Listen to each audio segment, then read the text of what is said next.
For $50, a lonely cowboy bought a ranch and was shocked to find three native girls who were waiting to reveal his father's terrifying sin. The first bullet screamed past Caleb Rhodes' ear, close enough that he felt the heat stir the dust on his worn black hat. The second hammered into the thick leather of his saddlebag, not an inch from his hip, sending a spray of splintered wood and canvas into the unforgiving Arizona air. He didn't flinch, didn't even drop the reins. Instead, the only movement was the grim, mechanical count in his mind. 1, 2. By the time the third shot rang out a dull thud from a low-caliber rifle, Caleb had already brought his sturdy Dunmare, Dust, into a hard, sideways pivot behind a fractured slab of red rock. The action was as quick and practiced as drawing breath, a movement learned not in youth, but forged in the inferno of 1,000 close calls, both during the war between the states and in the 7 desolate years that followed. His Winchester Model 1873 was already pressed against his shoulder, the sight aligned with the shimmering heat above the scrub brush.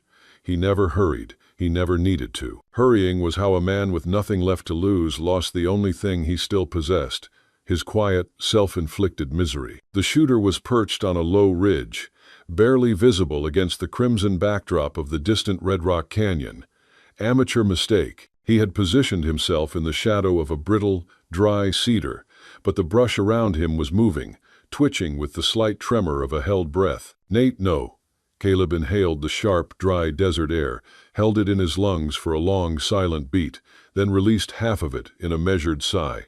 His fingers squeezed the cold steel trigger. The distant figure jerked violently, then tumbled down the incline like a sack of unwanted grain, his rifle scattering into the dust. One down. If you enjoy the story, hit that subscribe button right away. And if you don't, then just hit the like button anyway to keep more Wild West love stories coming. Oh, Martha, my love, my life, if you could see me now. Stuck between the cold steel I've come to crave and the warmth of a new, unexpected danger. This life I've chosen, this dust-filled path of sorrow, was meant to lead only to the end.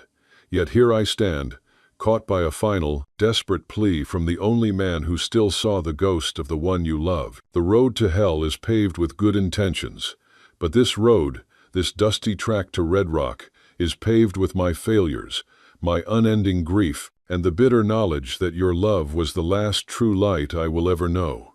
I chase shadows, and the only comfort is the bitter poetry of my own undoing. Movement to his left, a rash, impulsive charge caught his eye.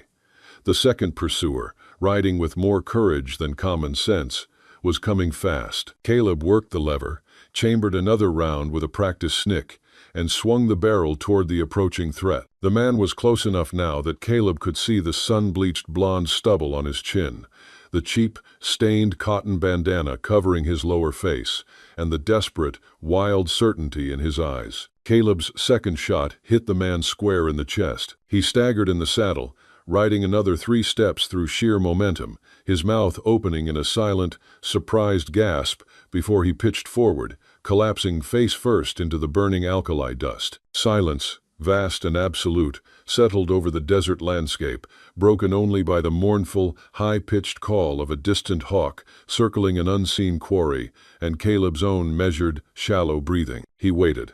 A minute. 2 minutes. Counting to 60 twice over, the long silence, a familiar companion.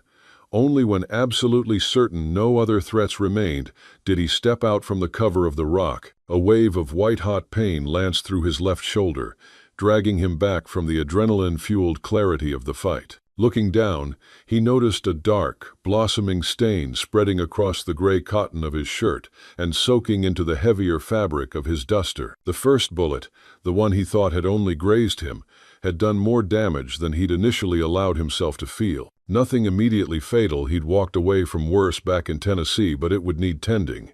And soon, fever was a quiet killer in the desert, slower and more insidious than a bullet. He approached the nearest body, his rifle still ready, the buttstock resting lightly on his hip. The man was face down, blood pooling beneath him, staining the thirsty earth, a deep, unwelcome color. Using the toe of his worn boot, Caleb turned the body over, studying the features for any recognition. Just another hard-faced drifter, likely hired out of some dusty saloon in Santa Fe for a one-time, no-questions-asked job. The killing of Caleb Rhodes, the man they used to call the Hawk. It wasn't the first time someone had tried to shorten his miserable existence. He knelt, wincing as the motion pulled at his wounded shoulder, and began to search the man's pockets.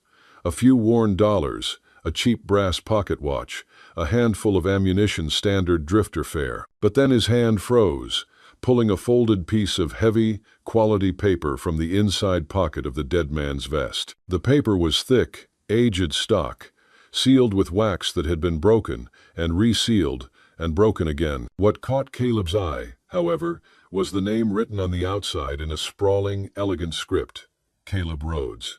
A letter addressed to him, carried by a man sent to kill him. Caleb stood slowly, backing away from the corpse, his eyes fixed on the letter, a heavy, sinking sense of dread settling in his gut. The late afternoon sun beat down mercilessly as he broke the seal.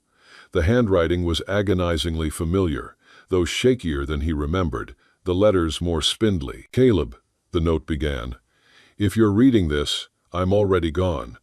I bought the Red Rock place 5 years ago with the gold you sent me. Yes, I kept it, despite your furious instructions to use it all on yourself.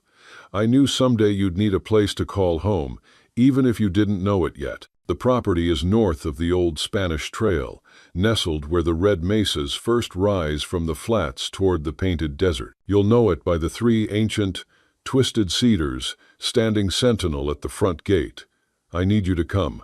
A final vow awaits you here, one that might just give you what you've been searching for since Martha died. The deed is in your name, but there is far more to this legacy than land.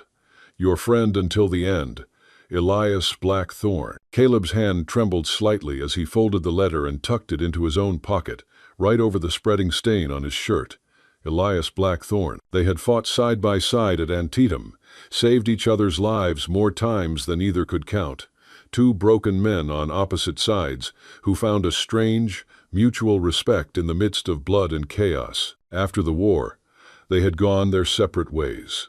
Thorne, the gentle giant who had once been a preacher, to find peace and a quiet life. Caleb, the ruthless sharpshooter, to find something else entirely. Absolution, perhaps, or maybe just a quicker, more decisive end that didn't involve putting the cold steel of his revolver in his own weary mouth. He looked down at the dead man again, and understanding a cold, sickening clarity clicked into place. These weren't random bounty hunters who had simply stumbled across his trail. They'd been sent to intercept him, to ensure he never reached Thorne's ranch, which meant whatever was waiting for him there, this final vow was valuable enough that someone wanted desperately to prevent his arrival. Caleb returned to his horse, Dust, the sturdy dun mare that had carried him faithfully for 3 hard, silent years. The animal nickered softly as he approached, sensing the distress and the metallic tang of blood in the air. "Looks like we've got a destination after all, old girl," Caleb murmured, swinging himself stiffly into the saddle despite the sharp protest from his wounded shoulder. He sat still for a long moment, the weight of the letter heavy in his pocket, heavier than the burden of his rifle. 7 years had passed since Martha died in his arms, the life fading from her eyes as the fever, or was it the despair, claimed her. 7 years of drifting, taking jobs that put him squarely in the path of bullets, hoping one might eventually find its mark and bring his misery to an end. His hand unconsciously moved to the silver wedding band he still wore beneath his glove. Before the light had faded from Martha's eyes, she had made him promise to find his way back to being a man who could build a home, not just destroy them. 7 years, and he still hadn't found a way to keep that promise. Maybe, just maybe, Elias Thorne had found the beginning of a path for him. Caleb turned Dust northward, toward the red-hued cliffs of the Red Rock Canyon and the mountains beyond, toward whatever final promise his old friend had left for him. The landscape grew more rugged as Caleb rode north. Flat, scrub-covered plains gave way to rolling hills of sandstone and juniper, which in turn yielded to the first craggy foothills of the mesas. The air cooled slightly with the elevation, a welcome relief from the merciless Arizona heat. His shoulder throbbed with each rhythmic hoofbeat, a pulsing drumbeat of fever and pain. He'd done what he could with it, cleaned the entry wound with the last of his cheap trail whiskey, and packed it with a strip of relatively clean cloth torn from his duster lining. But it desperately needed proper tending. Fever was setting in. He could feel the unnatural warmth in his skin, the slight cloudiness in his thoughts, making the edges of the world feel dangerously soft. As the third day of riding dawned, casting the mesas in deep, bloody shadows, Caleb spotted a weathered, bleached wooden sign, half hidden by overgrown mesquite brush. Red Rock Trail, 5 miles. He was close. His mind drifted as he rode, memories surfacing unbidden in the fever haze. Elias Thorne had been different from the other men in their regiment. Union blue, not Confederate gray, yet they had been bound by something deeper than politics. Thorne was quieter, more thoughtful. While others spent their nights gambling and drinking whatever rotgut they could find, Elias would often be found writing long, heartfelt letters to his wife, or reading one of the small, leather-bound books he somehow always managed to keep dry and intact, despite the endless mud and rain of camp life. They'd been an unlikely pair. Caleb, the hardened sharpshooter with uncanny accuracy and a growing reputation for being able to make impossible shots, and Elias, the gentle giant, who'd been a schoolteacher before the war swallowed them whole. Yet, they'd formed a bond, forged in blood and gunpowder, that neither had expected to survive the conflict. The last time Caleb had seen Elias was in 1870, 5 years ago. Caleb had been in a particularly bad way, then drinking heavily, taking increasingly dangerous bounty hunting jobs, caring little whether he lived or died. Elias had found him in a filthy saloon in Santa Fe, dragged him outside, and sobered him up with harsh, preacher-like words and buckets of cold water. "You think Martha would want this, Caleb?"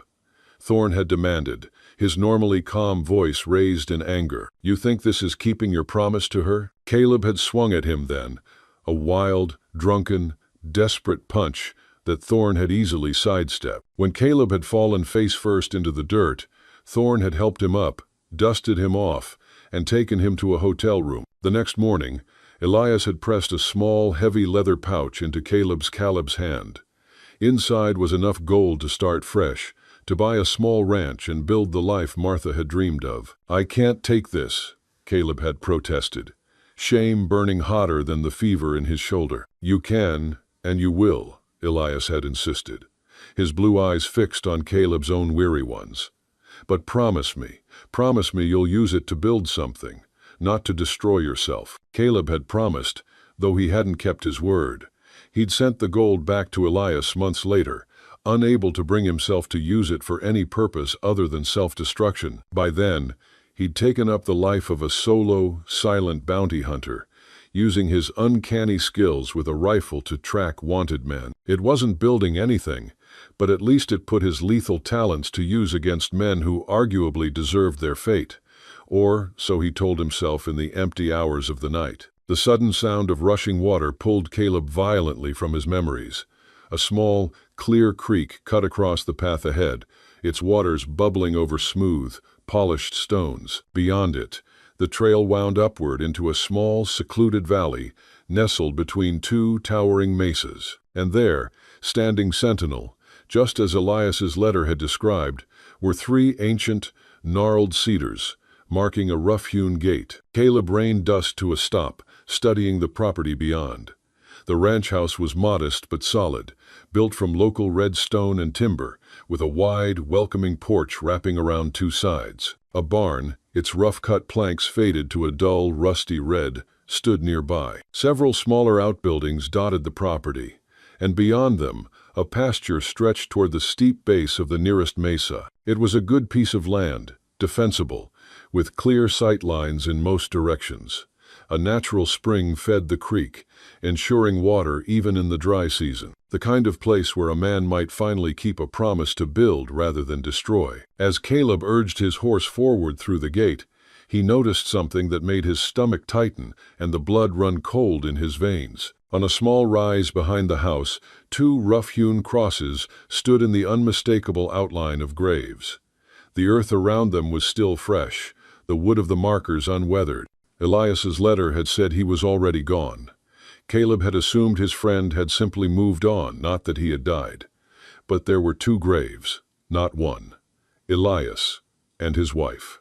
A massive, overwhelming wave of grief washed over Caleb, unexpected in its intensity. He hadn't seen his friend in 5 years, yet the confirmation of his death felt like losing a brother, the last, honest connection to the man he once was. Lost in his thoughts and the sudden surge of pain, Caleb almost missed the slight movement at the corner of the barn, a shadow detaching itself from deeper shadows. His instincts, honed by years of tracking and being tracked, snapped him back to full, razor-sharp alertness. He wasn't alone. Caleb's hand dropped instinctively to his revolver, but he didn't draw it. Not yet. Whoever was watching him could have shot him already if that was their intention. "I mean no harm," he called out, his voice rough from disuse and trail dust. "I'm Caleb Rhodes. Elias Thorne sent for me." Silence. The shadow near the barn didn't move. Caleb slowly dismounted, wincing as the motion pulled excruciatingly at his wounded shoulder. He kept his hands visible, away from his weapons. "Elias was my friend," he continued, projecting his voice to reach the listener. "I just learned of his passing. I'm sorry. I'm too late." The sudden, sharp impact of something striking the ancient cedar post beside his head, the sound of wood splintering, cut off his words. Caleb froze, his eyes focusing on the arrow, now quivering violently in the wood, its obsidian tip embedded a mere inch from where his face had been moments ago. It wasn't a warning shot. It was a perfect, deliberate miss, intended only to demonstrate skill and lethality, without causing immediate harm. Yet Caleb remained absolutely still, eyes scanning the property, noting the precise angle of the shot. The arrow had come from his right, somewhere near the house, not from the barn where he'd spotted the initial movement, which meant there were at least 2 people watching him. "Next one goes through your eye," a woman's voice called out. It was clear, steady, and carried the unnerving, dry confidence of the desert itself. "State your business, stranger." Before Caleb could respond to the threat, 3 figures emerged from various hiding spots. One from behind the house, one from the barn, and one from what appeared to be a root cellar whose heavy wooden doors lay open near a small garden. They were women, young women, Native American, Navajo, divided by Dene, judging by their features, their dark, intricate clothing, and the distinctive turquoise and silver jewelry woven into their attire. The eldest couldn't have been more than 24. The youngest, perhaps 15. The eldest, her face a mask of fierce determination, stepped forward, a powerful bow still drawn and aimed squarely at Caleb's chest. Her dark, almond-shaped eyes assessed every detail of his appearance, the weary posture, the graying hair, the bloody stain on his shoulder, the cold readiness in his gaze. "I ask your business," she repeated, her voice cutting through the silence. Caleb kept his hands raised and visible. "As I said, I'm Caleb Rhodes. Elias Thorne was my friend from the war. He sent me a letter asking me to come." The young woman's eyes narrowed, her focus shifting to the fresh blood soaking his shirt. "Elias has been dead 3 weeks. I just learned of it today," Caleb replied evenly, ignoring the throbbing pain. "I'm sorry for your loss. He was a good man." The tension in the air was palpable, thick with fear, suspicion, and the shared awareness of the 3 fresh graves on the hill. The youngest of the 3 women clutched a knife, her knuckles white around the bone handle. The middle one held a small leather pouch, perhaps containing something to throw, or perhaps a potent, blinding powder. The eldest, still training her arrow on Caleb, studied him with such raw intensity that he felt as though she were looking straight through his ragged duster and his wounds, straight to the empty soul beneath. "You're hurt," she finally stated, nodding toward the bloodstain on his shoulder. "Got shot. It's nothing serious." The eldest snorted, a brief, harsh sound of contempt. Men always say that. She glanced toward the middle sister. "Anya, check his wound. Kimmy, watch the trail." The middle sister, Anya, approached Caleb cautiously, her steps measured. "I need to see the wound," she said, her voice softer than her sister's, but no less firm. The eldest, the leader, finally lowered her bow, though she didn't fully relax the string. "He kept a picture," the eldest explained, her eyes still wary, her gaze not leaving Caleb's face. You and him. In uniform. She paused, her lips tightening. He said, "If a tall man with gray at his temples and eyes like winter came, we should trust him.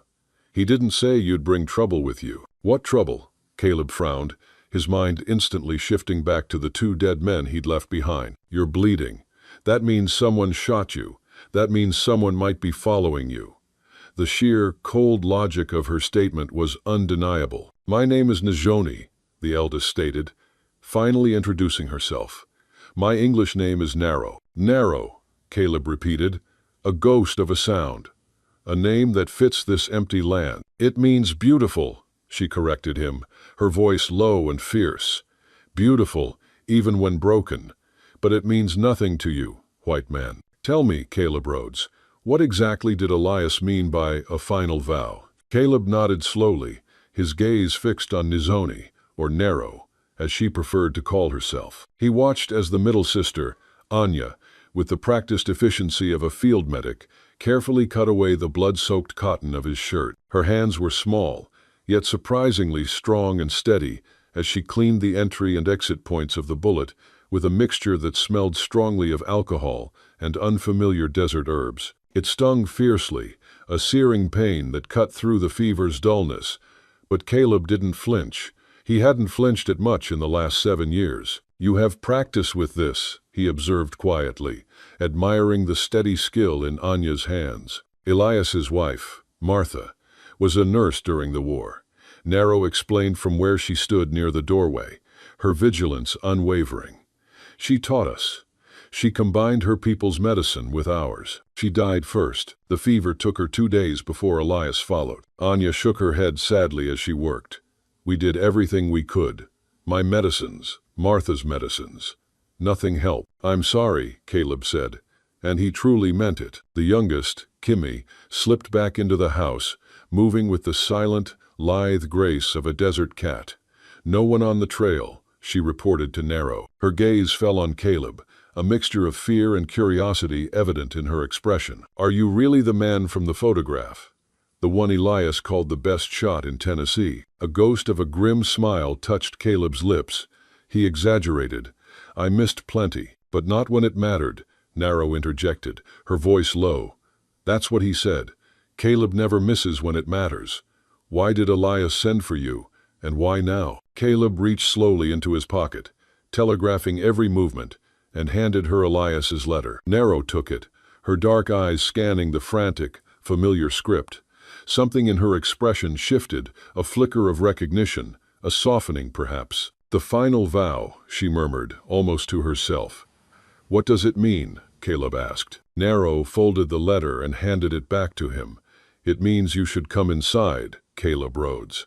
We have much to discuss." She turned toward the house, then paused, her gaze meeting his with cold resolve. "And if you make any move to harm my sisters or this land, I'll put an arrow through your black heart before you can blink." Caleb believed her. He knew the difference between a threat and a promise, and this was the latter, delivered with cold, surgical certainty. The interior of the ranch house was cooler than the Arizona heat outside, its thick stone walls providing natural insulation. It was sparsely but comfortably furnished with handcrafted wooden tables and chairs, a stone hearth, and simple, colorful Navajo woven rugs covering portions of the plank floor. Narrow gestured for Caleb to sit at the kitchen table while Anya finished treating his wound. She applied a thick poultice, the herbs cool against his inflamed skin, before wrapping the shoulder tightly with fresh bandage cloth. "Harrison Blackburn and his wife saved our lives," Narrow began, her voice measured and precise. 10 years ago, a troop of renegade soldiers attacked our camp near the Tsile Peaks. I was 14, Anya 12, Kimmy just 5.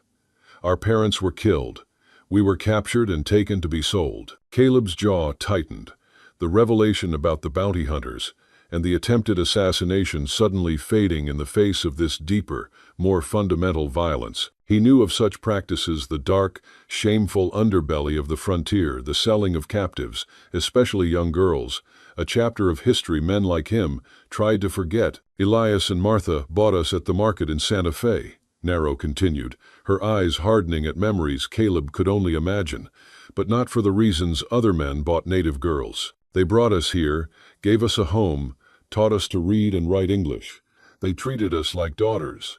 They were good people. Martha showed me how to combine my people's medicine with the white man's knowledge, Anya added softly, wiping her hands clean. Elias taught us about the law, about property, about how to survive in this shifting world. But not everyone sees us as people, Narrow said, her voice taking on a hard, dangerous edge. To many, we are still just property. And when Elias became ill, he knew what might happen to us when he was gone. Kimi, who had been quietly watching Caleb, spoke up. He said you would come. He said you would protect us like he did. Caleb felt the monumental weight of that expectation settle onto his shoulders, heavier than any burden he had carried since Martha's death. Why me? He asked, the question directed at the cruel hand of fate more than at Narrow. Because he trusted you, Narrow said simply, meeting his gaze with unblinking certainty. And because he believed you needed us as much as we need you. The statement hung in the air, challenging Caleb's understanding of his purpose here. Before he could respond, Anya placed a steaming mug in front of him. Drink this. It will help with the fever and the pain. You need rest. Caleb accepted the mug, breathing in the earthy, bitter smell. I'm not sure I'm what Elias thought I was, he said after a cautious sip. I'm not the same man he knew during the war. None of us are who we were before, Narrow replied. But Elias believed in you until the end. He said you were a man who kept his promises, even when they were hard to keep. Martha's face flashed in Caleb's mind, her smile, her eyes, the way she'd looked at him on their wedding day. And then, unbidden, the agonizing image of her final moments, the light fading from those same eyes as she made him promise to find his way back to being a man who could build rather than destroy. A promise he'd failed to keep for 7 long, desolate years. I'll stay until my shoulder heals, Caleb finally said, the promise feeling small but real. Beyond that, I can't make any guarantees. Narrow studied him for a long moment, then nodded once, a subtle confirmation of something only she knew. Fair enough. You can have Elias's room. It's the one at the end of the hall. As Anya led him to the bedroom, Caleb felt the immense tension of the last few days catching up with him. The herb mixture was making him drowsy, dulling the pain in his shoulder and the edges of his desperate thoughts. The room was simple, a bed with a handmade Navajo quilt, a dresser, a chair by the window. On the wall hung the photograph Narrow had mentioned Caleb and Elias in their uniforms, standing side by side, their expressions serious, but their eyes alive with the peculiar brotherhood that forms between men who face death together. Caleb sank onto the edge of the bed, exhaustion washing over him in waves. As he lay back, his last conscious thought was of Elias's letter and the mysterious final vow that had drawn him here. Whatever it was, he had a chilling premonition that it would change everything. The fever dreams came as Caleb slept. Martha reaching for him across a widening chasm of darkness. Elias standing on the other side, beckoning. 3 shadowy figures with bows and arrows guarding a treasure Caleb couldn't identify. And through it all, a voice, sometimes Martha's, sometimes Elias's, repeating the same words, "Keep your promise." He awoke to moonlight streaming through the window, his shirt soaked with sweat, but his mind clearer than before. The fever had broken. Whatever Anya had given him had done its swift, ancient work. Caleb sat up slowly, testing his shoulder. The pain was still there, but duller, more manageable. He could move his arm without feeling like a hot poker was being driven into his flesh. The house was quiet. By the position of the moon, he guessed it was well past midnight. Everyone would be asleep. Carefully, he rose and moved to the window. The ranch lay bathed in silver moonlight, peaceful and still. From this vantage point, he could see the 2 fresh graves on the hillside, the crosses casting long, lonely shadows across the freshly turned earth. A movement on the porch caught his eye. Someone was sitting in one of the rocking chairs, a silhouette against the backdrop of the moonlit landscape. Caleb pulled on his boots and made his way quietly through the house, moving with the practiced stealth of a man accustomed to going unnoticed when necessary. Narrow turned her head slightly when he stepped onto the porch, acknowledging his presence without speaking. She held a glass of amber liquid whiskey. By the smell of it, Elias's private stock. "Thought you'd be out longer," she said after a moment, her voice low and soft, a sound not unlike the gentle wind that sometimes sighed through the red rock formations. "Anya's medicine usually puts men twice your size to sleep for a full day. I've built up a tolerance to many things," Caleb replied, leaning against the porch railing. His shoulder protested, but he ignored it. Nero studied him, then reached beside her chair and produced another glass and the bottle. She poured a generous measure and held it out to him. "Elias's private stock," she explained. "He saved it for special occasions." Caleb accepted the glass, the irony not lost on him. The last time he'd seen Elias, his friend had been lecturing him about drinking too much. Now, here he was, sharing Elias's whiskey with a young Navajo woman under an Arizona moon. Life, he thought bitterly, took the strangest, cruelest turn. They drank in silence for a while, the only sounds the gentle creaking of Nero's rocking chair and the distant call of nightbirds. "He talked about you," Nero finally said, her voice softer than Caleb had heard it before. "Said you were the best man he ever knew, and the most dangerous." Caleb's mouth twitched. That sounds like Elias always seeing both sides of a person. Was he right? "Are you dangerous?" "To some," Caleb acknowledged, taking another sip of the warm, smoky whiskey. "Not to you or your sisters, if that's what you're asking." Nero nodded as if confirming something to herself. "The men who shot you, they won't be the last to come, will they?" The question hung in the air, heavy with implication. Caleb considered lying, offering false reassurance. But something told him Nero wasn't the type of woman who appreciated being shielded from hard truths. "Probably not," he admitted. "Someone doesn't want me here. Someone who knows about Elias's letter and what it might mean." "Land Baron Silas Creed." Nero said the name like venom on her lips. "Who?" "The corporate judge and landowner for this territory. He wants this land." Nero's hand tightened around her glass. "He's been trying to claim it since before Elias fell ill. Says 3 native girls can't legally own property, no matter what Elias's will says." The pieces began to fall into place in Caleb's mind. "And you think he sent those men to stop me from reaching the ranch?" "I know he did," Nero replied with cold certainty. "His son, Jed, was here 2 days after Elias died. Said the ranch would be auctioned for taxes unless we had a white man to stand for us in court." Her dark eyes met Caleb's. "Elias said you would come. He said you would be that man." Caleb looked out over the moonlit property, understanding growing within him. This was the final vow Elias had written about. Not just a piece of land, but a purpose.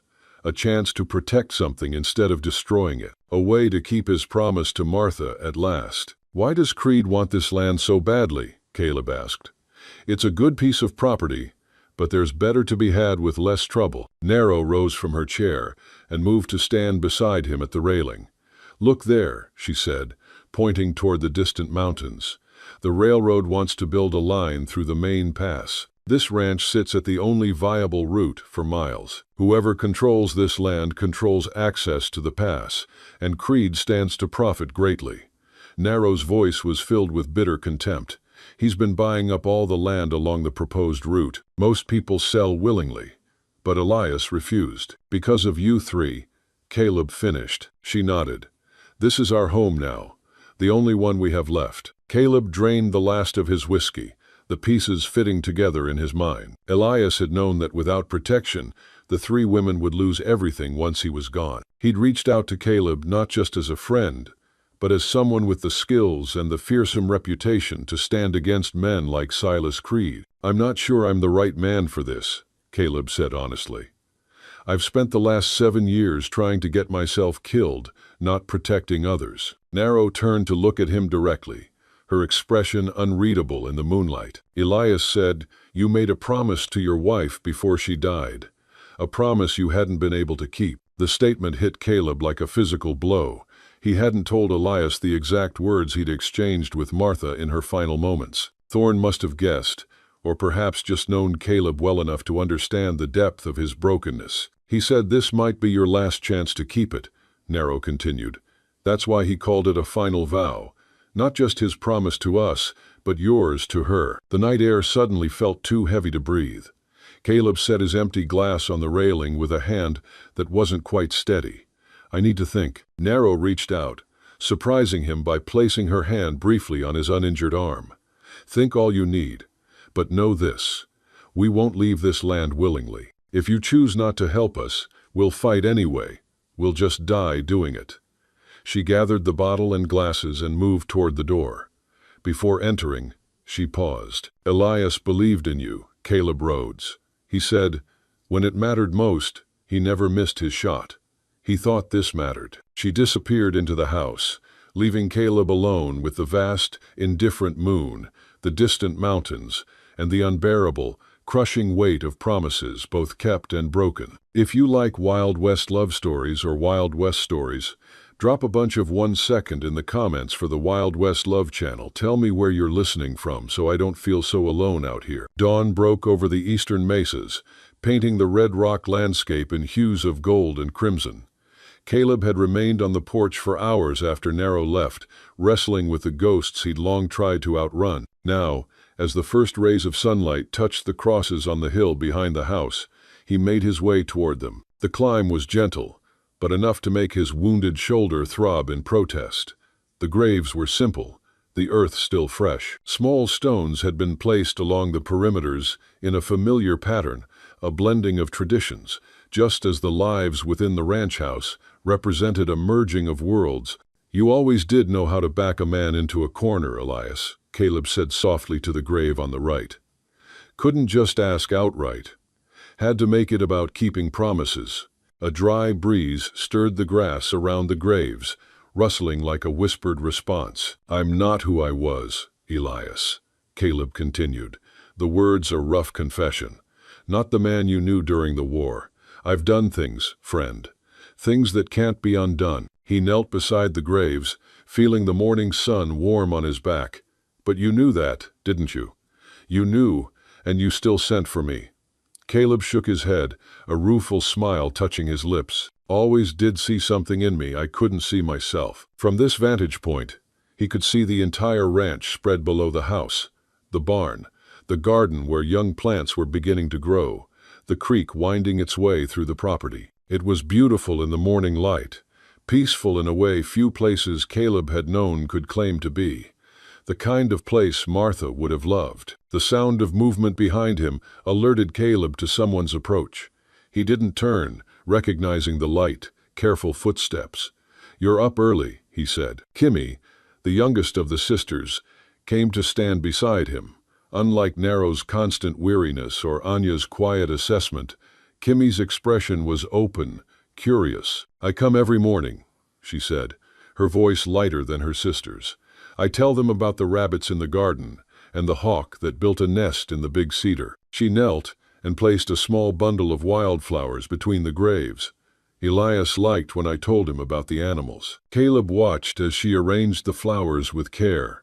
"You were close to them." Kimmy nodded, a sadness passing over her young face. "I don't remember much about my real parents. I was too small when they died. Elias and Martha are the only father and mother I really knew." The simple statement carried a weight of loss that Caleb understood all too well. "Nero says you might leave soon," Kimmy continued, looking up at him with eyes too old for her young face. "She says we shouldn't expect you to stay." Caleb met her gaze. "Your sister is practical. But Elias said you would stay. He said you were a man who kept his word." Kimmy rose, dusting soil from her skirt. "Were you there in the war with him?" "I was." Caleb stood as well, wincing slightly at the stiffness in his shoulder. "Did you kill people?" The directness of the question caught Caleb off guard, though it shouldn't have. Children often cut straight to the heart of matters adults prefer to circle. "Yes," he answered honestly. "Many." Kimmy nodded, accepting the truth without judgment. "Elias said he did too, but that it haunted him. Does it haunt you?" Caleb looked out over the ranch, considering his answer. "Some deaths more than others." "The ones who didn't deserve it," Kimmy suggested. "Those," Caleb agreed, "and the ones I should have prevented, but couldn't." Kimmy was quiet for a moment, processing this. "There's breakfast," she finally said. "Anya sent me to tell you. She wants to check your wound, too." As they walked back down the hill together, Kimmy spoke again. If you stay, I could show you the secret places on the ranch. The cave where mountain lions sometimes sleep. The pool where the biggest fish hide. Elias liked when I showed him those things. There was hope in her voice, carefully contained, but present nonetheless. Caleb felt something shift within him, a crack in the granite wall he'd built around his heart since Martha's death.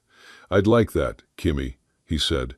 "If I stay." Her smile was quick but genuine, lighting her face in a way that reminded Caleb painfully of the children he and Martha had once hoped to have. Back at the house, the smell of coffee and fresh bread filled the kitchen.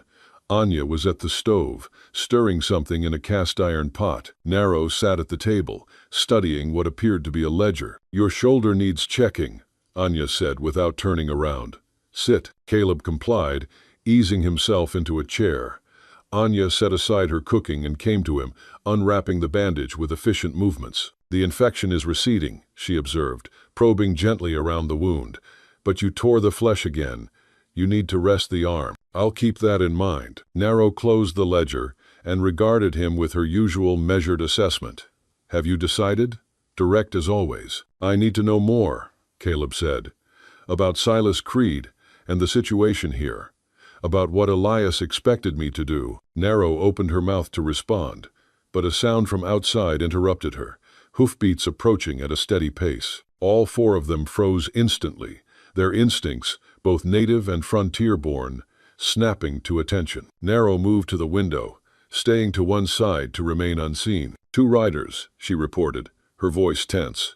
"Coming up the main trail." Caleb stood, his hand automatically reaching for the revolver that wasn't there. His weapons were still with his saddlebags. "Where are my gun?" "By the door," Kimmy said, already moving to retrieve them. Narrow's expression was grim. "If it's Creed's men, they won't be alone for long." Caleb checked his revolver and rifle quickly, ensuring both were loaded and ready. "You three stay inside," he instructed. "I'll handle this." Narrow's eyes flashed. "This is our home. We defend it together." "Fine," Caleb conceded, recognizing the immovable determination in her stance. "But let me do the talking first. No arrows unless I signal." Anya handed him a small leather pouch. "Throw this at their feet if they attack. Don't breathe it in yourself." Caleb tucked the pouch into his pocket without question, then moved to the door. He stepped onto the porch just as the riders came into clear view. The lead rider was a man in his late 60s, well-dressed in a manner that spoke of wealth and arrogant position. His companion was younger, perhaps in his late 20s, with a hard face and cold eyes that immediately marked him as dangerous. Both men reined their horses to a stop at the sight of Caleb, standing on the porch, rifle held casually but ready at his side. "This is private property," Caleb called out. The older man studied Caleb for a moment, then smiled, a practiced expression that never reached his eyes. "I believe you're mistaken, sir," he replied, his voice carrying the educated tones of a distant civilization. "This property is currently in legal dispute. I am Silas Creed, the land commissioner for this territory." He gestured to his companion. "My son, Jed." The younger man, Jed, was staring at Caleb with an intensity that went beyond normal curiosity. There was recognition there, and something else, satisfaction. "I know who you are," Jed said, his mouth curving into a predatory smile. "Caleb Rhodes, the sharpshooter from Tennessee." He laughed, the sound without humor. "Well, I'll be damned. The bounty hunters actually did their job. They just didn't live to collect their pay." Caleb kept his expression neutral, but internally, pieces were falling into place. Jed Creed had sent the men who tried to kill him, using Elias's letter as bait. Silas Creed cleared his throat. "You'll have to excuse my son's manners, Mr. Rhodes. May I ask what business you have at the Thorn Ranch?" Behind Caleb, the door opened. Narrow stepped out, her bow conspicuously absent, but her stance no less ready for conflict. "Mr. Rhodes is here at the late Mr. Thorn's request," she said, her voice steady and formal. "As executor of the estate." This was news to Caleb, but he didn't let his surprise show. He simply nodded, playing along with Narrow's strategy. Silas Creed's facade of politeness slipped momentarily, revealing the cold calculation beneath. "Is that so? How interesting. I wasn't aware Elias had appointed an executor. It's all legal and proper, Narrow continued. The documents were filed with the territorial office in Santa Fe last month. Well, this changes matters somewhat, Creed said, recovering his composure. You understand, Mr. Rhodes, that there are certain complications regarding this property. I'm beginning to get the picture, Caleb replied. Jed Creed had not taken his eyes off Caleb. You know, there's quite a price on your head in certain parts of this territory. For a man who killed a Pinkerton agent in Flagstaff 2 years back. Caleb's expression didn't change, but inwardly he cursed. That particular incident had been self-defense, but Caleb doubted that detail would matter much to a wealthy land baron looking for leverage. Interesting time for you to show up here, Jed continued, his smile growing. Almost like someone wanted you found, and there it was, the trap, laid out in the open. Jed had arranged for the bounty hunters to find Caleb using Elias's letter as bait. He'd expected them to either kill Caleb or drive him to the ranch where Jed could use the outstanding bounty as leverage. Silas Creed sighed, as if disappointed in his son's lack of subtlety. What my son is trying to say, Mr. Rhodes, is that we might be able to help each other. You have legal problems. I happen to be a very influential man, and all I have to do is convince the Navajo girls to leave. Caleb finished for him. They have no legal right to this property, Creed said, his voice hardening. No matter what Elias Thorne might have told them, the law is clear on this matter. Narrow's hand brushed against Caleb's arm, a silent signal. From the corner of his eye, he could see Anya and Kimi watching from the window. I'll need time to review the situation, Caleb said, intentionally vague. As executor, I have responsibilities to consider. Creed studied him for a long moment, then nodded. Of course, take a few days. Consider your options carefully. His gaze shifted to Narrow. All of you should consider your options. Jed looked as if he wanted to say more, but a sharp glance from his father silenced him. We'll return in 3 days, the land baron said, gathering his reins. I trust by then you'll have reached the sensible conclusion, Mr. Rhodes. As the two men turned their horses and rode away, Narrow spoke quietly beside Caleb. You see now what we're facing. Caleb watched the riders disappear down the trail, his mind working through the implications of the encounter. They set a trap for me, he said. Used Elias's letter to draw me in. And now they'll use the bounty on your head to control you, Narrow agreed. Unless I help you fight them, Caleb finished. He turned to face her. Did Elias really appoint me executor of his estate? A ghost of a smile touched Narrow's lips. No, but he did leave something for you. Something that might change everything. She held his gaze, a challenge in her dark eyes. It's time you knew the whole truth, Caleb Rhodes. About Elias, about us. Her voice lowered, becoming a dangerous whisper. And about your father. My father, Caleb repeated, confusion evident in his voice. My father has been dead for 20 years. What could he possibly have to do with this? Narrow's expression was unreadable. Everything, she said simply. He has everything to do with why we're all here now. And with that cryptic statement, she turned and walked back into the house, leaving Caleb standing on the porch with more questions than answers, and the distinct feeling that he'd just stepped into something far more complicated than a land dispute in the Arizona borderlands. Hey there, friend, take a moment and get yourself a full glass of water.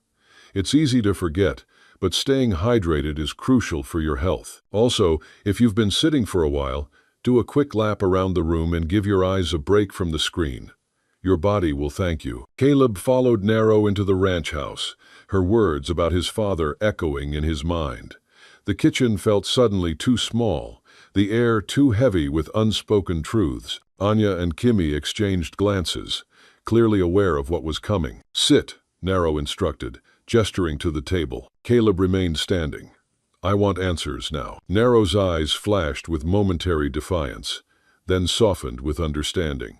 She nodded once and moved to a small cabinet near the stone hearth. From it, she withdrew a wooden box, weathered with age but well-maintained. She placed it on the table and stepped back. Elias left this for you, she said quietly. He said when the time came, it would explain everything. Caleb approached the box cautiously, as though it might contain something dangerous. In a way, It did. The past had always been more threatening to him than any loaded gun. The box wasn't locked. Its hinges creaked as he lifted the lid, revealing a leather-bound journal and a folded piece of yellowed paper. Beneath these lay a tarnished silver pocket watch that Caleb recognized immediately. His father's watch, which he'd assumed lost decades ago. "How did Elias get this?" Caleb asked, his voice rough with emotion he hadn't expected to feel. "Read the journal," Narrow replied. "Start with the entry marked by the red ribbon." Caleb lifted the journal, feeling its weight in his hands, the weight of secrets and memories. A faded red cloth ribbon marked a page halfway through.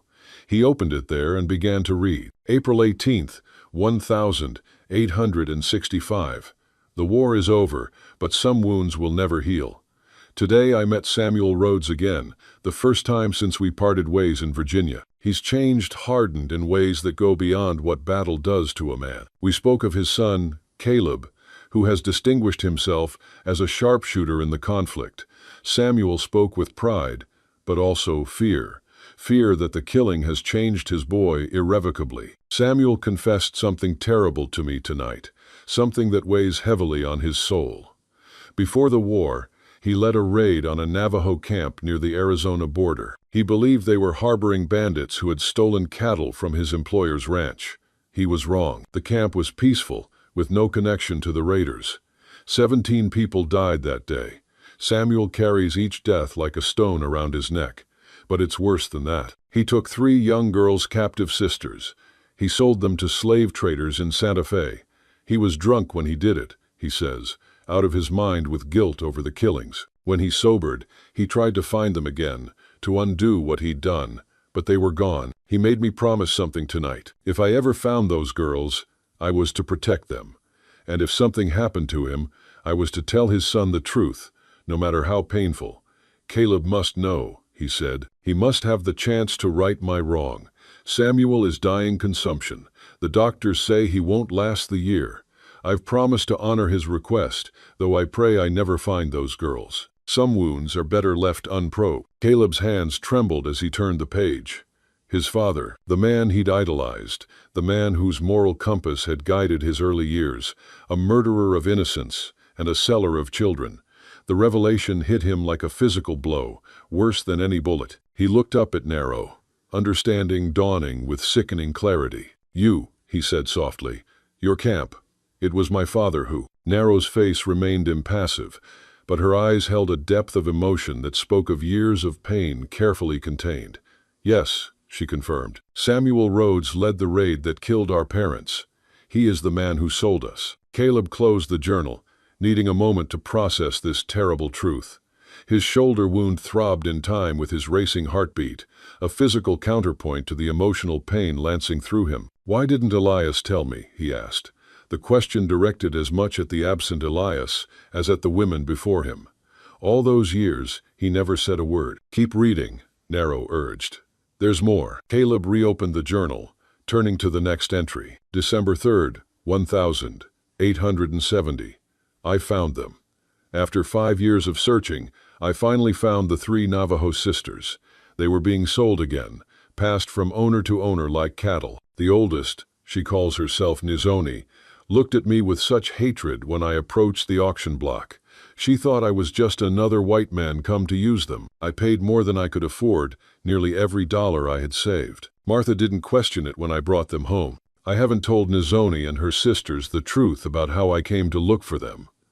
I haven't mentioned Samuel Rhodes. The wounds are too fresh, the hatred too justified. Perhaps someday, when trust has been built, I will tell them everything. For now, it is enough that they are safe. I wrote to Caleb today, asking him to visit. I couldn't bring myself to put the truth in a letter. Caleb turned pages, scanning through the years of entries. He saw his own name appear occasionally, Elias noting failed attempts to reach him, reports of Caleb's exploits as a bounty hunter, concerns about his self-destructive path. The final entry was dated just 3 weeks ago, the handwriting noticeably shakier than the earlier pages. March 30th, 1875. I am dying. Martha's already gone.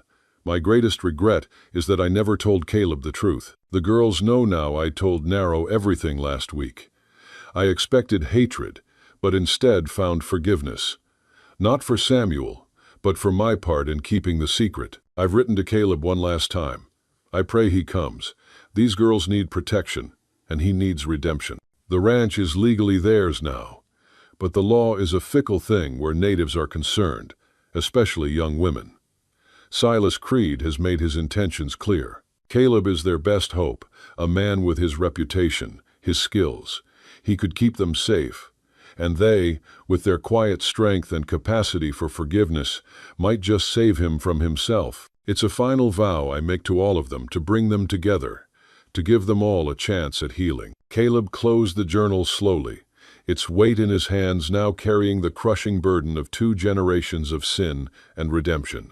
The room was silent. Now you know, Narrow said quietly. Elias wanted you to know everything. Caleb looked at each of the sisters in turn. Narrow, standing straight and proud despite the weight of her past. Anya, her gentle eyes holding wisdom beyond her years. And Kimmy, who barely remembered the camp where she was born, but carried its loss in her blood nonetheless. Victims of his father's cruelty, a legacy of violence he never knew he'd inherited. I'm sorry, he said, the words woefully inadequate for the magnitude of the wrong done to them. What your father did was not your doing, Anya interjected softly.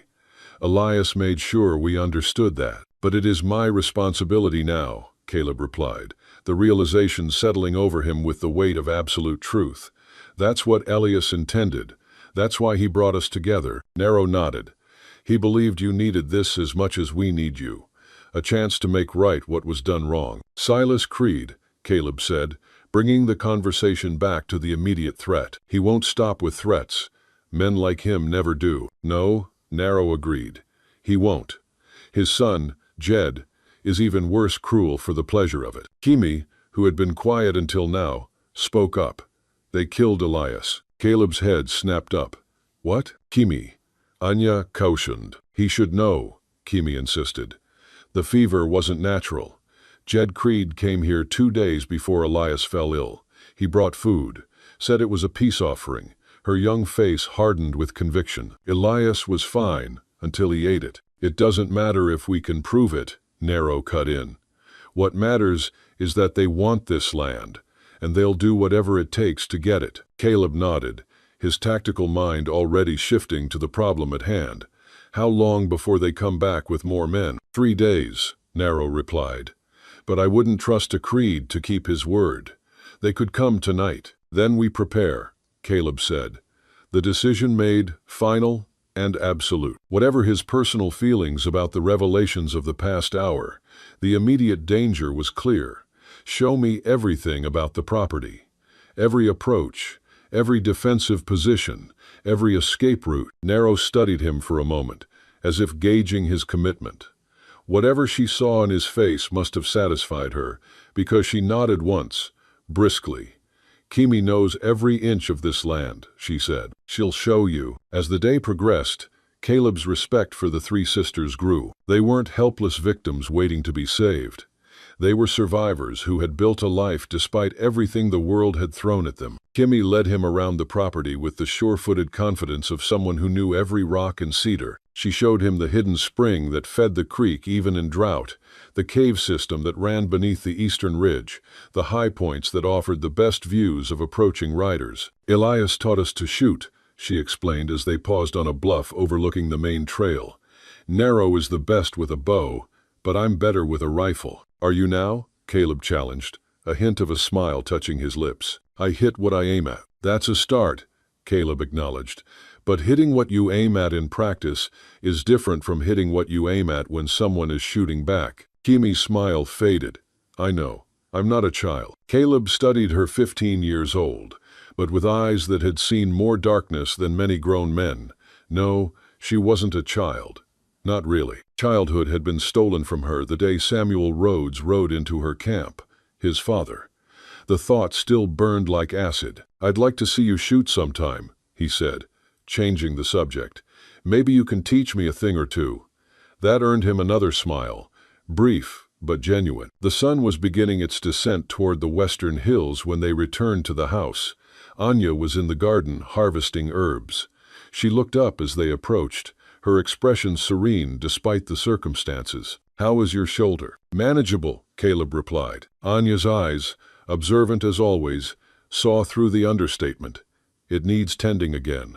The walking and the stress won't have helped it heal." Caleb didn't argue. He followed her inside where she directed him to sit at the kitchen table.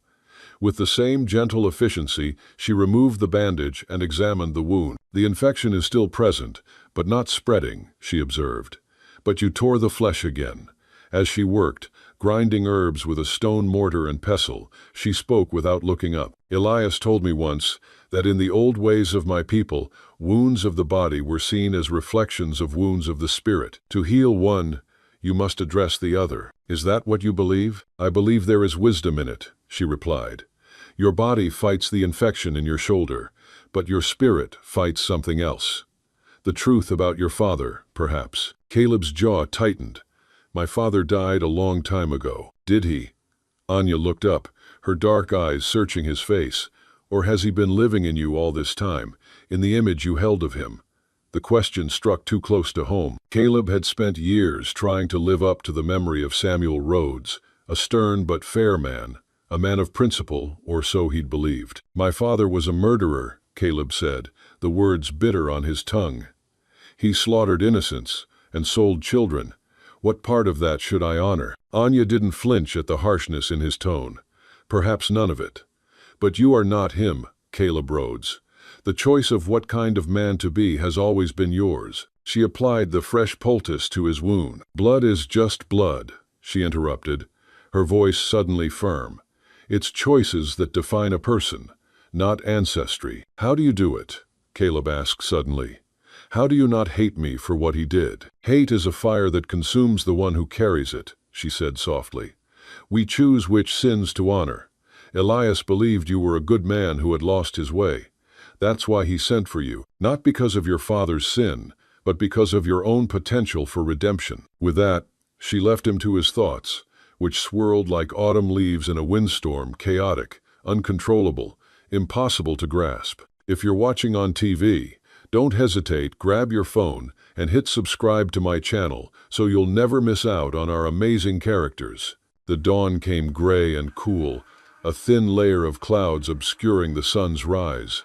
Caleb woke before first light, his body remembering the rhythms of impending conflict. His shoulder ached dully, but the infection was clearly receding thanks to Anya's treatments. He would be able to shoot if necessary, and he had little doubt it would be necessary before the day was done. He found the others already awake and making final preparations. Nero was positioning ammunition at the various defensive points. Anya was dividing her medicinal and tactical mixtures. Kimmy was checking and rechecking the traps she had set. There was a quiet, almost beautiful efficiency to their movements. Caleb took his coffee to the highest point of the property, a small rise behind the barn. The morning mist clung to the lower areas, shrouding the creek and parts of the trail in a ghostly white blanket. He was halfway through his coffee when Kimmy appeared, moving with unusual urgency. "Riders," she reported breathlessly. "Coming from the east, many of them." Caleb followed her to a better vantage point. Sure enough, a line of horsemen was visible on the distant trail, still small with distance, but unmistakable in purpose. He counted quickly, at least 15, possibly more. They were moving at a deliberate pace, confident in their numbers and purpose. "It's time," he said. "Get Nero. Tell her to take her position. You know what to do." Caleb made his way to the house. The familiar weight of the Winchester in his hands brought a cold clarity to his mind. Nero met him on the porch, her own rifle held ready. "They're coming earlier than expected. They want to catch us unprepared," Caleb replied.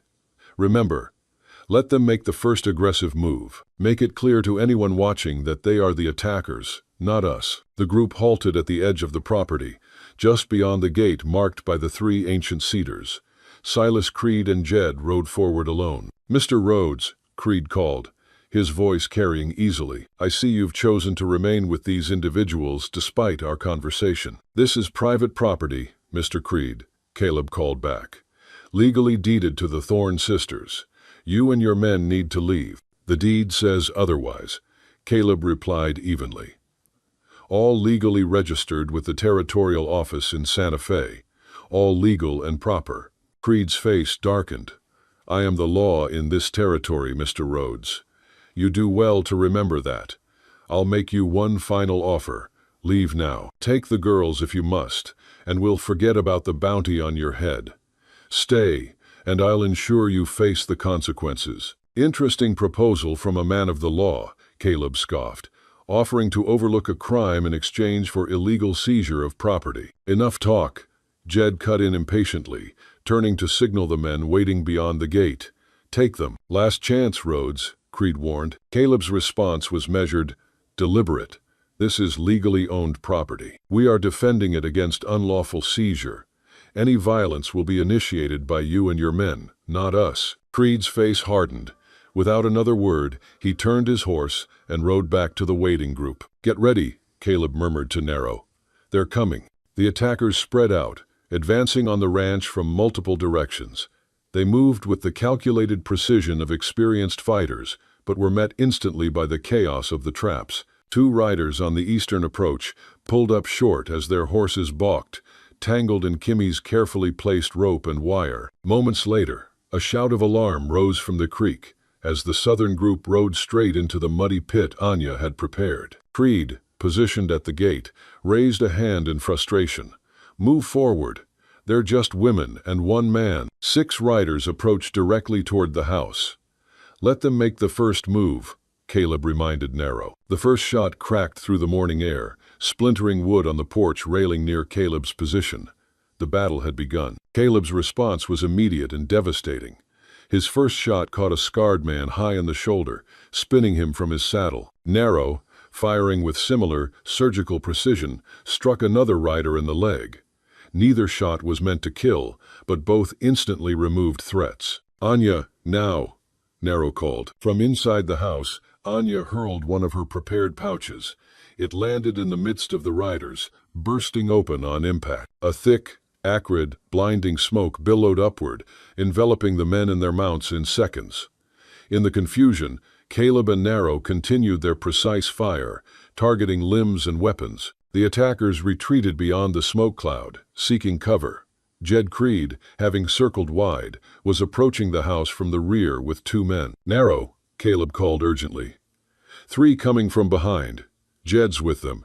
Anya is alone back there. I'll go, Caleb decided, already moving. He reached the back just as the first shots shattered the kitchen window. Anya was crouched behind an overturned table, a small pistol in her hands. Stay down, Caleb instructed. He waited for a pause in their fire, then leaned out the window and squeezed off 2 rapid shots, hitting one of Jed's men in the arm. Jed's response was vicious. A barrage of gunfire forced Caleb back from the window. You're outgunned, Rhodes, Jed shouted. Throw out your weapons and the Navajo property, and maybe we'll let you live. A new sound joined the gunfire. Hoofbeats approaching fast from the direction of the main trail. Reinforcements. Riders coming, not Creed's men. Narrow's voice echoed from the front of the house. Caleb risked another glance out the window. Jed had heard the horses too, and looked toward the sound, momentary confusion on his face. If you've made it this far, I know you're a true fan of WWL.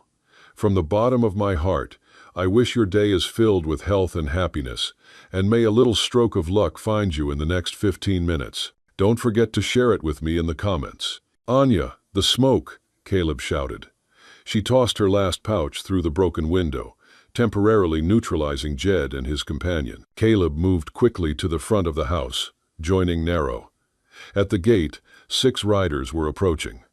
At their head rode a man in a faded Union cavalry coat, a badge gleaming on his chest. Sergeant Winters, Narrow breathed, recognition and relief in her voice. Elias's friend. Sergeant Caleb Winters reined in his horse before Silas Creed. Mr. Creed, he said, his voice carrying clearly. I'm here to serve papers from the territorial governor's office. What papers? What is the meaning of this interruption? Creed sputtered. By order of the governor, Winters announced, all proceedings regarding the Thorn Ranch are to cease immediately. pending a full investigation into allegations of judicial misconduct. Jed, having escaped the smoke, hurried to his father. "This is our land. The railroad needs it. No Navajo property is going to stop progress. We should have just burned them out weeks ago," Jed screamed, his frustration and hatred boiling over. Poisoning the old man wasn't enough. A deadly silence fell. Jed's words hung in the air, a sudden, damning confession. "Poisoning?" Winters asked quietly, dangerously. "Did you just confess to murdering Elias Thorne, son?" "I didn't. That's not what I meant," Jed stammered, looking to his father, but Creed had already physically distanced himself. "Sergeant Winters," Caleb called from the porch. "We have witnesses who can testify that Jed Creed brought food to Elias Thorne days before he fell ill." "I'm placing your son under arrest for the murder of Elias Thorne," Winters stated, turning back to Creed. "As for you, sir, you'll be accompanying us to Santa Fe to answer questions about your involvement in these illegal proceedings." Jed's control snapped completely. With a howl of rage, he drew his pistol and aimed it directly at Caleb. "This is your fault." Caleb's hand dropped to his revolver. But before he could draw, a shot cracked across the yard. Jed jerked backward, his pistol firing harmlessly into the dirt as he fell. Blood bloomed on his chest. Caleb turned to see Kimmy standing at the corner of the house, her rifle still raised, wisps of smoke curling from its barrel. Her young face was set with grim determination, but her hands were steady. "The girl shot in self-defense," Winters declared officially after hearing accounts from multiple witnesses. In the quiet that followed, the ranch seemed to exhale. The danger was past. The final vow was kept. Weeks later, the rhythm of the ranch had settled. Caleb stayed, rebuilding fences, working the land, finding a quiet purpose. He and Narrow often sat on the porch at dusk. "You've changed," Narrow observed one evening, her dark eyes thoughtful. "Less like a ghost walking through the world." "This place changes people," Caleb replied. "It changed me." Narrow nodded. "For the better, I think." It was a cold, crisp morning when the letter arrived. Caleb opened it on the porch. The handwriting was unfamiliar. "Dear Father, you don't know me, but I know of you through my late mother, Martha. My name is Thomas, and I am 10 years old. Mother's letters made it clear that you never knew of my existence, so I make no claim on you or your conscience. But I hope perhaps that we might correspond if nothing else. I remain respectfully yours, Thomas Rhodes, a son, a legacy he never knew he had." Narrow picked up the letter. "A son," she said quietly. "What will you do?" "I'll write to him," Caleb said, the decision forming as he spoke.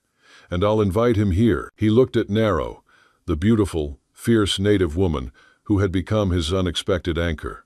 "If that's all right with you and your sisters, this is your home, after all." Narrow studied him for a long moment, a slow, deep smile softening her usually guarded features. "It's your home too, Caleb." She rose and took his hand, her touch surprisingly gentle, a silent promise of partnership, not an ending, but a new beginning. Months later, the land was green, and the air was warm with the promise of summer.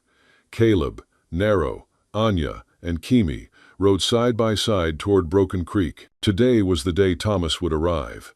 Caleb's gaze lingered on Narrow, her dark braid swinging against her shoulder. The unspoken love between them, forged in fire, and the terrible legacy of the past, felt more real, more lasting, than any passionate, fleeting romance. It was the deep, strong love of two broken souls who had found healing and purpose in each other, a true Wild West love story. As they crested the final rise, they paused, looking toward the distant horizon where the sun was beginning its slow descent.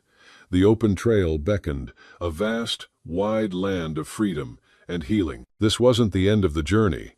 It was the beginning of an endless adventure. A life forged on honor, built on sacrifice, and redeemed by love. Their new family was unconventional, bound by justice and a cowboy love story's kind of commitment. The sun felt warm on his skin, the wind fresh in his face.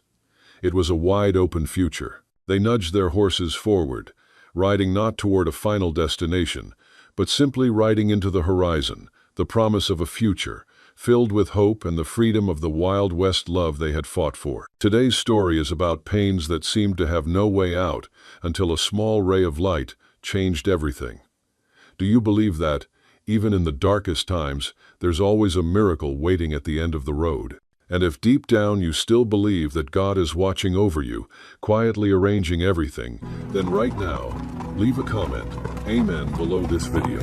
Because who knows, at the very moment you write it, a blessing, the Apache woman begged in tears into your life. Don't spend money on me. But the poor farmer gave his only gun. That was what the papers in the East said about a man who'd wasted his survival on a woman he barely knew. But the truth I lived through, was a damn sight harder, and the woman I found never begged a day in her life. She was a silent, unbroken storm. The auction in Los Chamas had already been going for an hour when Daniel Ward stepped into the market square. That was the story they told. My story, the one that broke what little spirit I had left, began later that same blistering summer in a hellhole called Dusk Ridge, Arizona, and I walked in not for seed, but for a tin of powder and a quiet end to my trail. If you enjoy the story, hit that subscribe button right away.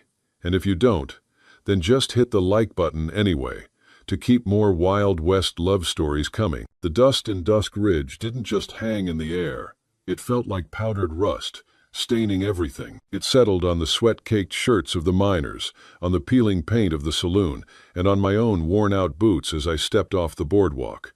I wasn't there for trouble. At 65 years old, my trouble was behind me, buried deep under years of bad whiskey and the bitter taste of a promise broken and never forgotten.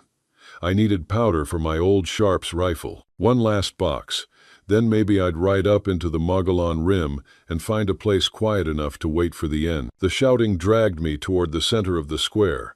It wasn't the usual noise, not the drunken brawling or the high-pitched screams of a poker game gone sour. This was the slick, oily sound of commerce, twisting something human into a ledger entry. Beside the assay office, a makeshift platform had been thrown together. On it stood a man whose face was too fat for his collar, sweat glistening on his shaved head. Bartholomew Bart Gunn, the auctioneer, a man who traded in human desperation. And beside him stood Hare. She was Apache, not just a woman, but a shadow carved from the canyons of the Southwest, her skin the color of desert clay at sunset. She wore nothing but tattered buckskin, and the rope binding her wrists to the rail was a thick, cheap thing, already cutting into her flesh. The sun beat down, turning the dust around her feet into shimmering heat. The crowd of men below, miners, shiftless cowboys, and the kind of low-life scum that Dusk Ridge attracted, were yelling obscenities,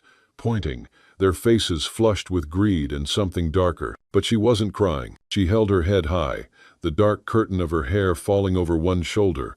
Her jaw was clenched so tight I could see the muscle working beneath her skin. Her eyes, when she lifted them, weren't glassed over with tears or fear. They were like obsidian chips, sharp, unflinching, and filled with a cold, terrifying contempt. She refused to give them the release of her pain. I stopped dead in my tracks.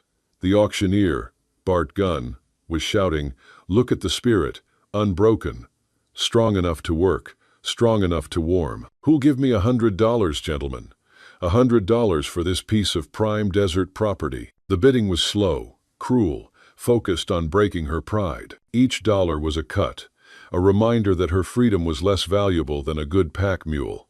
The woman, I heard someone hiss her name, Sita, Daystar. The crowd laughed at the name, but to me, it felt like a silent, terrible indictment. I didn't care about the powder, or the end, or my own meager future.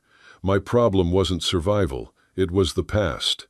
For 15 long years, I'd carried the face of Corporal Finn with me. Finn, my young rider, who died in the Apache Wars protecting a patch of desert he never knew, whispering a desperate plea as he bled out, "Promise me, Jake, promise me you'll remember why we fight. Not for the gold, but for the decency. Don't let my death be for nothing." Decency. The word felt like a lie in this sun-baked square. But when I saw the absolute refusal in her eyes, the dignity she clung to, I heard Finn's voice like a bullet to the chest. My hand went to my side, touching the smooth, cold handle of my single possession of worth, the Colt Peacemaker, a presentation model with a silver engraving Finn's gun, given to me before he fell. It was all I had left of my honor, all I had left of the man I used to be. It was my sole retirement fund, my final defense against a lawless world. Bart Gunn slammed his hand on the platform. $75. Last call at 75. Going once, going twice. My hand rose, slow, stiff with years of arthritis and regret. $100. The voice was mine, but it sounded alien, ragged. The crowd went silent, then erupted in a wave of mockery and disbelief. I was Jake Barlow, the dried-up relic who lived like a hermit, too poor to afford a decent meal, and I'd just thrown down the value of my entire life. "Look at the old fool, buying trouble with his pension," someone yelled, their laughter harsh and cruel. Bart Gunn's grin widened, revealing a gold tooth. He saw the quality of the gun in my holster, even if he didn't recognize the old man standing there. A gentleman's bid. Jake Barlow, going for the $100 to the cowboy with the shiny iron. I kept my eyes on Sita. She finally looked directly at me. Her obsidian gaze didn't hold gratitude. It held a terrible, quiet warning. Her lips barely moved, a whispered sound lost in the wind. "Why? Don't spend your survival on me." I didn't answer. Honor wasn't a word you spoke out loud. It was something you did, even if it meant your ruin. I drew the Colt Peacemaker from my holster and laid it on the auction block, the silver glinting in the sun, a reflection of my broken oath. "The gun," I said, my voice hoarse. "It's worth more than the 100. The difference buys the rope off her wrists and keeps your filthy hands off her." The silence returned, deeper this time. A presentation Colt Peacemaker was the ultimate sacrifice of a man whose only value lay in his ability to fight. I was trading my life for hers. A shadow fell over the platform. Sheriff Marcus Thorne, a mountain of fat and malice, detached himself from the saloon doorway and strolled over, his star badge gleaming like a lie. Thorne ran Dusk Ridge like a wolf runs a sheep pen. He stopped beside Gunn, looking down at the weapon, then at me. "That's a fine piece, Barlow," Thorne drawled, chewing on a wad of tobacco. "You sure you want to trade your livelihood for this?" "Squaw, the value is not equal, and the market is rigged, Jake." "The deal is done, Sheriff," I said, my gaze steady. "The property is bought. My right. Or is your law weaker than a piece of paper, Thorne?" Thorne smiled, a cold, reptilian expression. "The law is flexible in Dusk Ridge, Jake. But I'll take the gun, and you'll remember who runs the law around here. This isn't over." He picked up the Colt, turning it in his massive hand, his eyes savoring the weight of the silver. Then, with a curt nod to Gunn, the deal was sealed. Gunn sliced the rope from Sita's wrists with a rusty knife. The rope fell away to leave angry red welts across her dark skin. "Get off the block, woman," Gunn sneered. Sita didn't move fast. She stepped down from the platform with the same cold dignity she'd held throughout the ordeal, not stumbling, despite her bare feet hitting the rough dirt. She walked straight past the auctioneer and the sheriff, her eyes fixed only on me. I pulled off my heavy duster, the only good coat I owned, and wrapped it around her shoulders, covering the tattered buckskin and the raw rope burns. I didn't touch her, only nodded toward the dusty trail leading out of town. "We ride," I said. She followed. Her silence was louder than the jeers and the low, cruel laughter that rose from the crowd.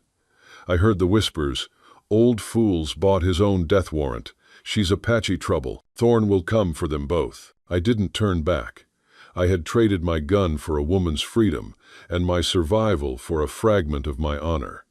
The emptiness in my holster was cold, a stark reminder of the sacrifice. But when I felt her shadow fall into step behind me, the weight on my chest, the suffocating weight of my long-held regret lifted, just enough to let me breathe. We walked toward the waiting, worn-out gelding, and the silence between us stretched, not with fear, but with a tension that felt like the cocking of a rifle ready for whatever came next. "Boone, vidt đoạn 21.300 chữ." We rode out of Dusk Ridge on that tired old horse, the silence between us so brittle it felt like dried river stone. My holster was empty, and the only sound was the jingle of the bit and the soft shuffle of Sita's bare feet, where she sometimes touched the ground as we walked. She sat behind me, holding the back of the saddle, the duster wrapped tight. I kept my eyes on the trail that wounded through the dry scrub and low, red rock formations. I didn't ask her name again, didn't ask her story. She was a debt paid, an act of honor, and that was all I needed to know. The rest was hers to offer, or to keep. My cabin was a shack, 3 miles out, not a home, but a place where a man could wait for winter and his own quiet demise. It stood against the horizon, rough logs, a patched roof, and fields that had yielded nothing but stones and bitter dust for 5 years. When we reached it, the sun was sinking, painting the sky in colors too beautiful for the ugly world beneath it. "This is your place?" she asked, her voice low, a dry whisper, the first word she'd spoken to me since the block. "What's left of it," I admitted, swinging down. I offered my hand. She hesitated, her eyes scanning my face, searching for a lie, for a catch, for the expectation of payment. The look was not one of fear, but of profound distrust, earned from years of betrayal. Her palm, when she finally laid it in mine, was rough, yet small, and I felt the faint ridges of the rope burns. I only guided her to the ground. My hand was steady, scarred from years of work, offering only a single, silent promise: safety. Inside, the cabin was as bare as my life, a narrow cot, a rusted stove, and a few tins of beans and coffee. I pointed to the cot. "You rest. Tomorrow, we work." Simple words, a command born of the old school man I still tried to be. She didn't take the bed. She sat on the floor, huddled near the cold stove, my coat still around her. She was a wild thing, brought into a cage, and she didn't know yet whether the bars were steel or shadow. I lay on the cot, the cold emptiness of the leather holster still a phantom weight on my hip, listening to her quiet, steady breathing. And for the first time since Finn died, the silence wasn't all mine. The next morning, work began. I went for water.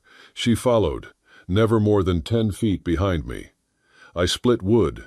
She stacked it with a meticulous, careful motion that showed deep respect for the resource. I saw the blisters rise on her hands, but she didn't complain, didn't stop. She worked like someone who knew that labor was the only path to earned rest. I found an old pair of boots for her, too big, but better than the cold ground. She accepted them with a slight nod. No thanks needed, the transaction complete. Days melted into a week. The tension between us was a third body in the room, unspoken, demanding respect. I never asked about the river where she was taken, never asked about her people. I only watched her hands, which were quick and strong, repairing a strap on the old mule's harness with fine stitches that shamed my own rough leatherwork. I knew then, with the quiet conviction of an old man, that I hadn't bought a slave. I'd found a partner. The false sense of victory, the belief that the matter was settled once I rode out of Dusk Ridge, shattered on the 10th night. It was just past midnight. The moon was a sliver of silver light over the desolate landscape. I woke not to noise, but to the scent of wood smoke and whiskey. Sita was already awake, standing by the window, a dark silhouette against the pale light, her silence warning me before the dogs did. 3 riders, Thorne's men. I moved to the door, pulling my old hunting knife from my boot. Without the Colt, I was a scarecrow with a piece of steel. "Sheriff Thorne sends his regards. Barlow," a voice snarled from the darkness. It was Dusty, a known gun hand, and a bully in Dusk Ridge. "He says you bought that squaw with stolen property. The gun was never yours to trade. He wants the girl back, or he wants $500 for the inconvenience." $500. It might as well have been 5,000. They weren't looking for money. They were looking for a chance to take her and settle the score with the old man who had dared challenge the order of their town. They were the complication I hadn't foreseen. I stepped out, into the light, thrown by a half-full moon. The wind was cold. "She's not going anywhere," I said, my voice steady, betraying none of the cold dread in my gut. "That's the law, old man." Dusty laughed, drawing a pistol. The law says property stays with the strong. You broke the law of the Wild West the second you spent that silver. They threw a torch at the corner of my lean-to. The dry wood caught instantly, sending flames licking into the night. I charged, knowing I was already beaten. I slashed at the nearest horse, forcing it to rear, buying a second of chaos. Dusty fired, the bullet tearing through the air where my head had been moments before. I was an old man, and without my gun, my dignity was all I had left. I fought like an animal, not for victory, but for a good, clean fight. My knife found skin, but their pistol butts found bone. I was beaten down, my ribs protesting, my arm gashed by a stray bullet. They weren't trying to kill me, not yet. They wanted to make a point. As they rode away, shouting that they'd be back with Thorn himself, I was left lying in the dust, the scent of burning wood and shame heavy in the air. The lean-to was lost, but the cabin stood. Sita helped me inside, her movements quick and efficient, binding my wounds with strips of